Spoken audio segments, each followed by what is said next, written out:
Good morning students, how are you. चलिए वाक्य के अगले भाग में आप लोगों को लेकर के चलते हैं। मन विषय का ऑनलाइन चैनल में आप लोग आशा है अपना फ़ायदा उठा रहे होंगे। ललित दत्त के वाक्य नंबर 3 में आप लोगों को मैं ले चलती हूँ। ध्यान से इसको सुनिएगा, क्योंकि वाक्य जितना देखने में सरल सीधा लग रहा है उतना सरल ये है नहीं।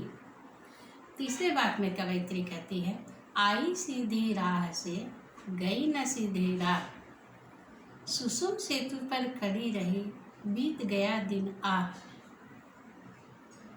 जेब टटोली कौड़ी न पाई मांझी को दूं क्या उतराई।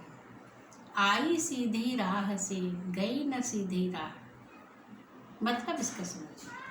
जब एक मनुष्य का जन्म होता है शिशु रूप में, वो निष्कलंक होता है और भगवान सभी को एक समान रूप दे करके, एक समान बुद्धि निश्चल होकर के और संसार में भेजते हैं। इसलिए कवयित्री कह रही है, आई सीधी राह से गई न सीधी राह। लेकिन जब ईश्वर के पास वापस जाने का वक्त होता है, तब तक मनुष्य अपने अंदर इतने छल कपट प्रपंच लोभ मोह माया संग्रह कर लेता है कि उसका ईश्वर तक पहुंचने का मार्ग दुर्गम हो जाता है।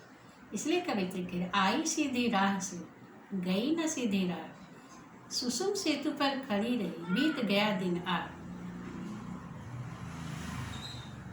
सुसुम सेतु, सुसुम सेतु ब्रह्मरंध्र को कहा जाता है। ब्रह्मरंध्र कई साधक जो होते हैं अपना ईश्वर को प्राप्ति करने के लिए हठ योग करते हैं। हठ योग हठ पूर्वक अपने सांस को रोक लेना और अपने शरीर को कष्ट पहुंचाना।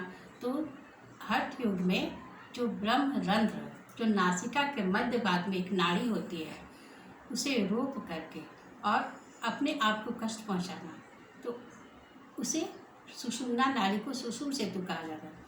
कवयित्री कह रही है कि सुषुम सेतु पर खड़ी रही बीत गया दिन, मतलब जीवन के मैं अंतिम छोर पर पहुंच गई हूँ। बीत गया दिन आह, अर्थात जीवन का अधिकांश समय बीत गया। लास्ट दो पंक्तियों को बहुत ध्यान से सुनिए। जेब टटोली कौड़ी न पाई मांझी को दूं क्या उतराई। जब एक मनुष्य नाव में बैठ करके या गाड़ी में या कार में जहाँ पे भी बैठ जाता है, तो बदले में उसको किराया देता है। तो अगर जेब में पैसा ना हो और जो गाड़ी से उतार करके दूसरी जगह पे ले जाता, उसे किराया ना देने पर वो उसे कैसा लगेगा। तो उसी प्रकार जब ईश्वर इस संसार रूपी भव सागर से पार उतारने के लिए आएंगे, तब उस समय ईश्वर को देने के लिए पुण्य कर्मों की जमा पूंजी मनुष्य के पास होनी चाहिए कि मैंने जीवन में इतनी उपलब्धियां हासिल की, इतने पुण्य कमाए हैं मैंने। तो कवयित्री जब जीवन के अंतिम चरण में जा करके आत्मजेब टटोलती है, मतलब आत्मालोचन करती है, अपने पूरे जीवन का जो बैक में जाती है, फ्लैश बैक में जाती है, पीछे जाती है कि उसने जीवन में क्या क्या पुण्य किए हैं, लेकिन उसे अपना कोई पुण्य नजर नहीं आता। इसलिए कवित्री कहती है, जेब टटोली कौड़ी न पाई मांझी को दूं क्या उतराई। मांझी यहाँ पर ईश्वर है।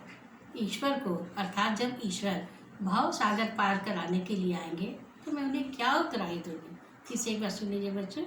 आई सीधी राह से गई न सीधी राह, सुसुम सेतु पर खड़ी रही बीत गया दिन आह। ईश्वर ने तो सीधा साधा जन्म दिया था। संसार में आकर के हम लोगों ने बहुत सारे छल कपट प्रपंच दाव पेच अपना लिए। जाने का जो वक्त आ गया तो जो निश्चल शांत स्वभाव का मनुष्य होता हो और शांति से संसार से चला भी जाता है ईश्वर के बाद, लेकिन जो टेढ़ी चाले चलता है उसका जाना कठिन हो जाता है।